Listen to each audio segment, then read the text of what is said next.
Hello बच्चों, मैं जयनाथ राही, जीव विज्ञान शिक्षक, किसान इंटर कॉलेज बरानी चंद। बच्चों, आज हम कक्षा 12 के विषय जीव विज्ञान के अंतर्गत पाठ 5वां है, वंशागति एवं विविधता के सिद्धांत के अंतर्गत एक मोस्ट इम्पॉर्टेंट टॉपिक पढ़ेंगे। क्या? आनुवंशिक रोग, जेनेटिकल डिजीज। वे रोग जो एक पीढ़ी से दूसरी पीढ़ी में स्थानांतरित होता है, ऐसे रोग को बोलते हैं आनुवंशिक रोग। एनसीईआरटी में आनुवंशिक रोग को 2 कैटेगरी में बांटा हुआ है। पहला क्या है? मेंडेलियन विकार, दूसरा है गुणसूत्रीय विकार। मेंडेलियन विकार मतलब यह विकार जो होता है एक जीन के अंदर रूपांतरण या उत्परिवर्तन के द्वारा क्या होता है? उत्पन्न होता है। फिर से, जो मेंडेलियन विकार है वो एक जीन के अंदर रूपांतरण या उत्परिवर्तन के कारण उत्पन्न होता है। इस रोग की जो वंशागति है वह मेंडल के नियमानुसार होती है। जिस तरह आनुवंशिकता का सिद्धांत दिया गया था, मेंडल का नियम, उसी नियम के आधार पे इस रोग की वंशागति होती है। वंशावली विश्लेषण की सहायता से हम लोग क्या कर सकते हैं? मेंडेलियन विकार का अध्ययन कर सकते हैं, अर्थात इसके वंशागति का विश्लेषण कर सकते हैं। जो आपका मेंडेलियन विकार होता है वो प्रभावी हो सकता है या तो अप्रभावी होता है। साथ ही साथ जो मेंडेलियन विकार है ऑटोसोम दैहिक गुणसूत्रों के द्वारा स्थानांतरित हो सकता है या तो लिंग गुणसूत्रों के द्वारा स्थानांतरित हो सकता है। आइए देखते हैं। प्रभावी जो विकार है, डोमिनेंट डिजीज है कौन? मेंडेलियन विकार 2 तरह के होगा, प्रभावी और अप्रभावी। तो प्रभावी विकार में आता है मायोटॉनिक डिस्ट्रॉफी, जिसको हम लोग पेडिग्री एनालिसिस में अध्ययन किया था। दूसरा हंटिंगटन का रोग। ये 2 रोग है प्रभावी विकार है। जबकि अप्रभावी विकार कौन कौन है आपका? हीमोफीलिया है, वर्णांता है, सिकल सेल एनीमिया है, फिनाइल कीटोन्यूरिया है, थैलेसेमिया है। ये क्या है? अप्रभावी विकार। अब आता है कि ये दैहिक गुणसूत्रों के द्वारा होने वाला रोग है, स्थानांतरित होने वाला रोग है, कि लिंग गुणसूत्रों के द्वारा स्थानांतरित होने वाला रोग है। जो ऑटोसोमल डिजीज कौन कौन से हैं आपके? जो दैहिक गुणसूत्रों के द्वारा स्थानांतरित होगा, सिकल सेल एनीमिया है, फिनाइल कीटोन्यूरिया है, थैलेसेमिया है। जबकि सेक्स लिंग गुणसूत्रों के द्वारा कौन सा बीमारी फैलता है? हीमोफीलिया और वर्णांता है। आइए समझते हैं ऑटोसोमल विकार को। यदि आपका ऑटोसोमल विकार प्रभावी है कि अप्रभावी है? कौन है ऑटोसोमल विकार?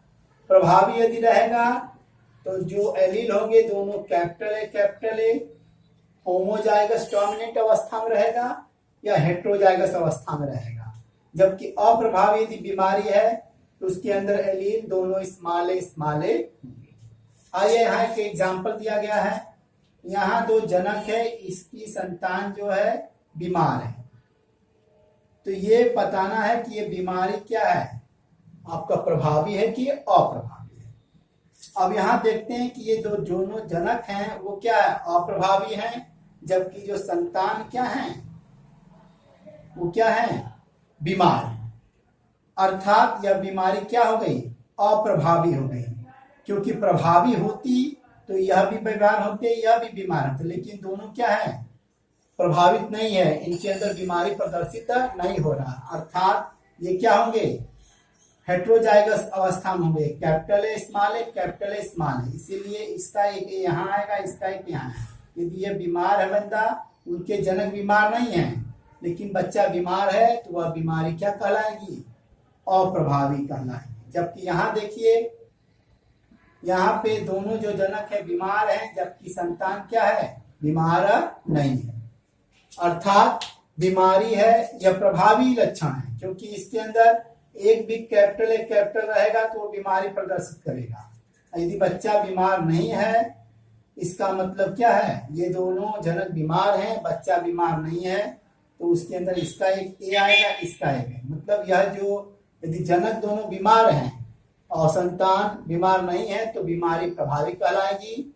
जब जनक क्या है? बीमार नहीं है, लेकिन संतान बीमार है तो वह बीमारी अप्रभावी कहलाएगी। अब देखते हैं सेक्स लिंक्ड विकार। हम जानते हैं कि मनुष्यों में दो तरह के गुणसूत्र पाए जाते हैं, दैहिक गुणसूत्र जिसे ऑटोसोम बोलते हैं और लिंग गुणसूत्र जिसे सेक्स लिंक्ड गुणसूत्र बोलते हैं। हम जानते हैं कि जीन जो है आपके गुणसूत्रों पाए जाते हैं, वही जीन कैरेक्टर को एक पीढ़ी से दूसरी पीढ़ी में ले जाते हैं।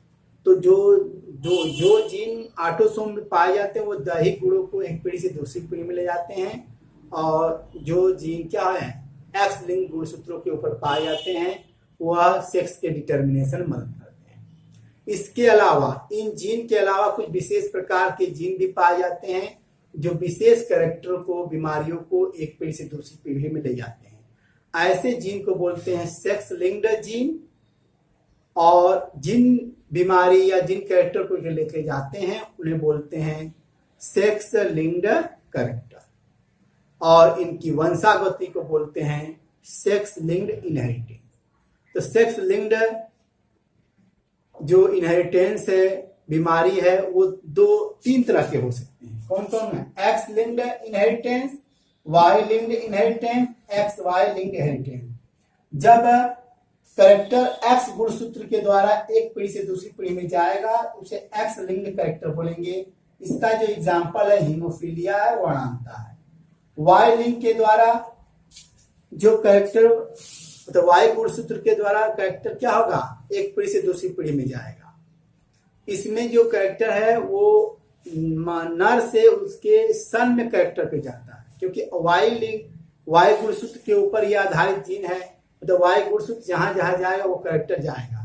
तो इस तरह के जीन को बोलते हैं होलैंड्रिक जीन, अर्थात यह कैरेक्टर को पिता से उसके केवल पुत्र में पहुंचाता है, डॉटर में पहुंचाता नहीं है।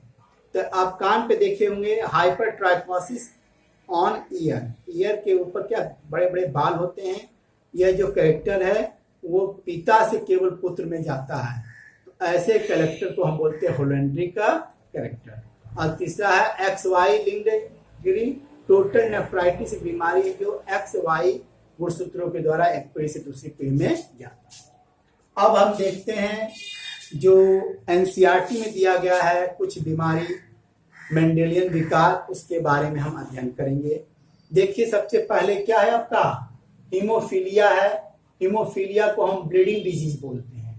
क्यों ब्लीडिंग डिजीज बोलते हैं? कि छोटा सा कट या चोट लग जाने पर शरीर से क्या होता है, लगातार खून बहता रहता है और वह इंसान 30 या कई घंटों के बाद 30 मिनट से लेकर के कई घंटों तक वो रक्त बहता रहता है और रक्त की कमी की वजह से वो इंसान मर जाता है।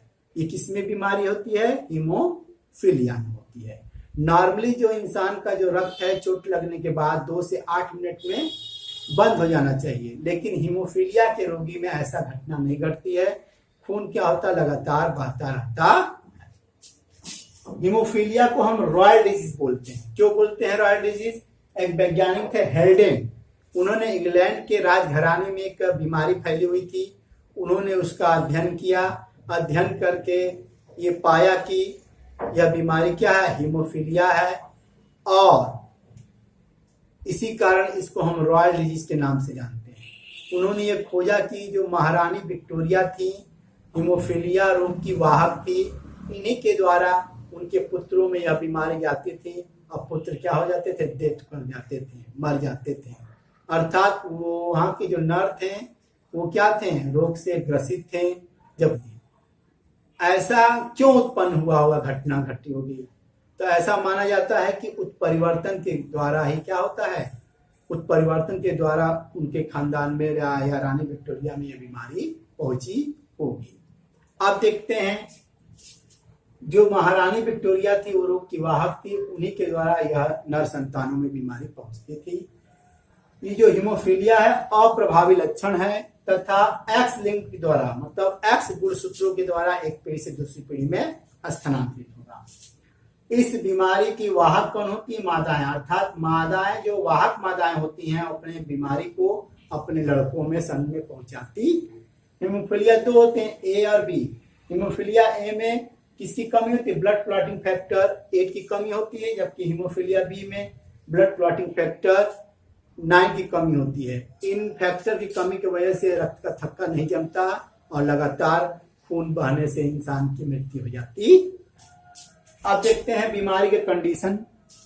नर में क्या कंडीशन, एक्स वाई गुणसूत्र, एक्स वाई गुणसूत्र। नर या तो बीमार होगा या तो स्वस्थ होगा। बीमार के लिए हम लोग क्या है, एक एक्स के नीचे लाइन खींचती है क्योंकि यह एक्स लिंक डिजीज है, तो ऐसा कंडीशन बीमार को है, नहीं रहेगा तो स्वस्थ है। मादाएं क्या होंगी, एक्स एक्स लिखा हुआ है तो स्वस्थ हैं, और एक्स एक्स है, एक एक्स के नीचे अंडरलाइन किया गया है तो ये वाहक को इंडिकेट करता है।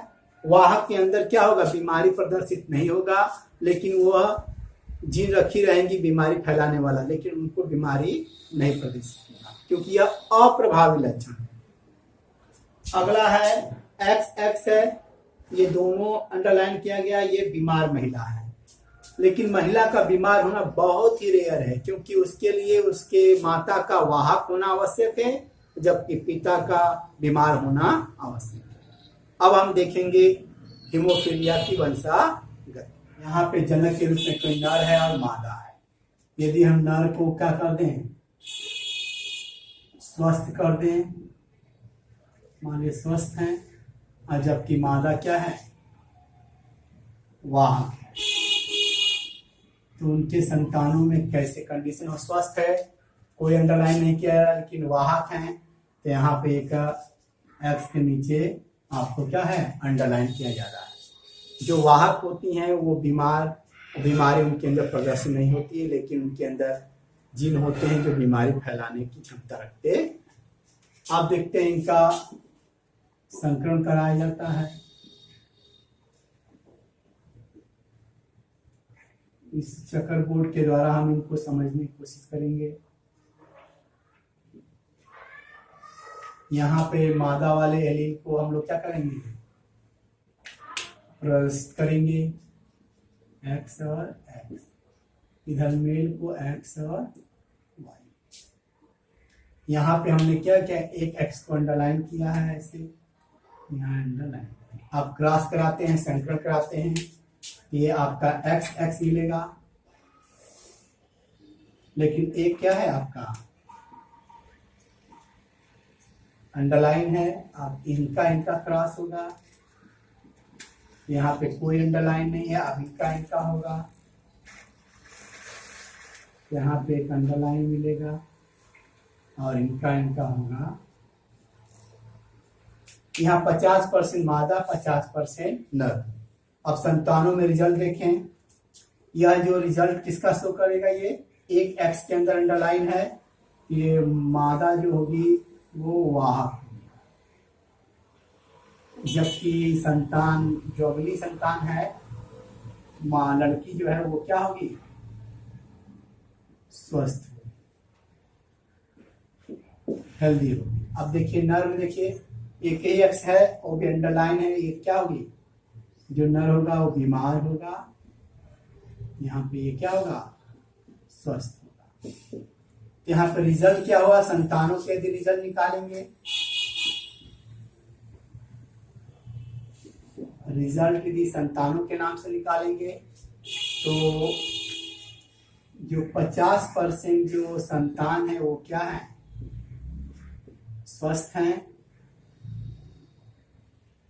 25% जो संतान है क्या है, वो बीमार हैं, और 25% जो संतान है वो क्या है, वाह।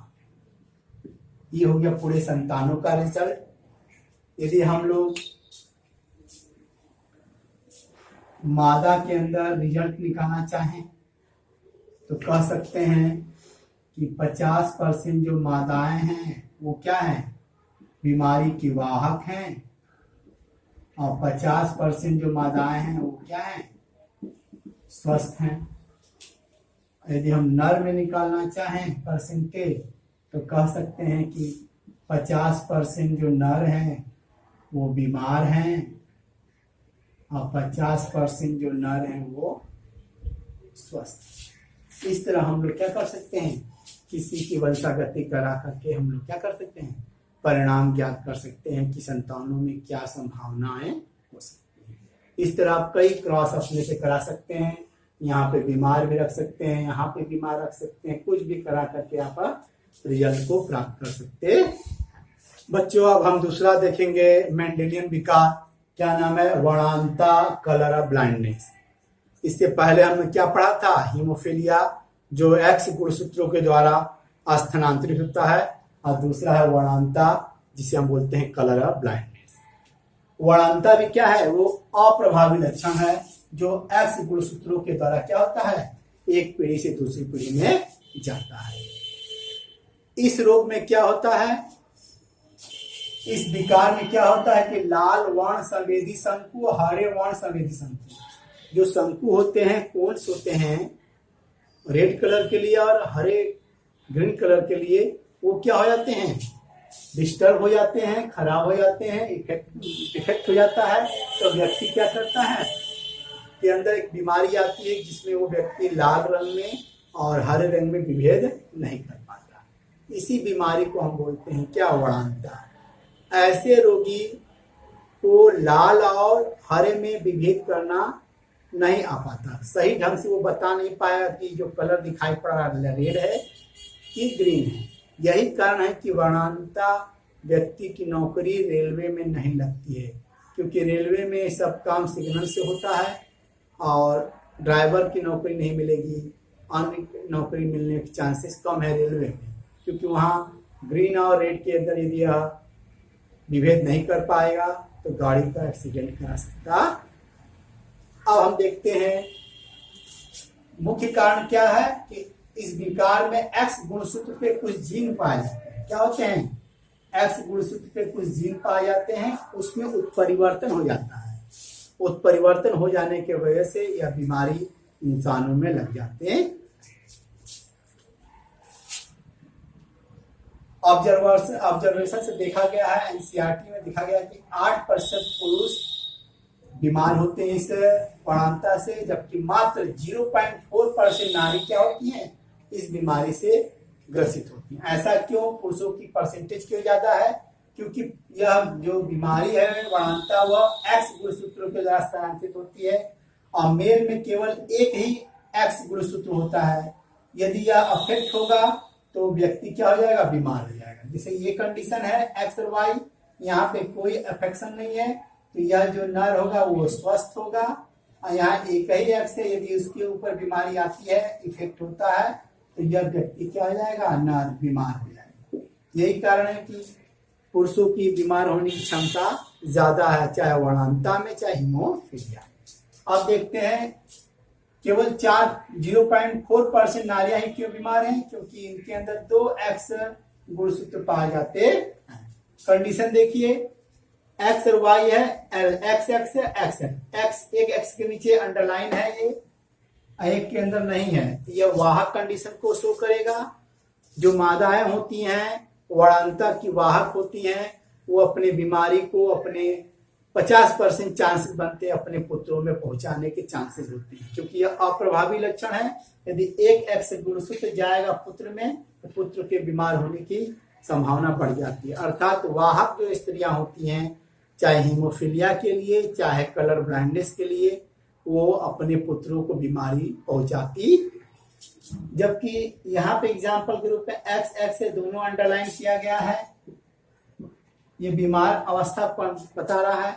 बोला है कि बीमार जो महिला तभी होंगी, बहुत ही रेयर, जब उनकी जो माता होंगी वो वाहक होंगी बीमारी की, जबकि पिता क्या होंगे, बीमार होंगे, तब इनसे उत्पन्न जो संतान होंगी वो बीमार होंगी। ये बहुत ही रेयर माना जाता। इसकी जो वंशागति है ठीक हीमोफीलिया जैसी है, जिसको हम पहले ही बता चुके। धन्यवाद, नमस्कार।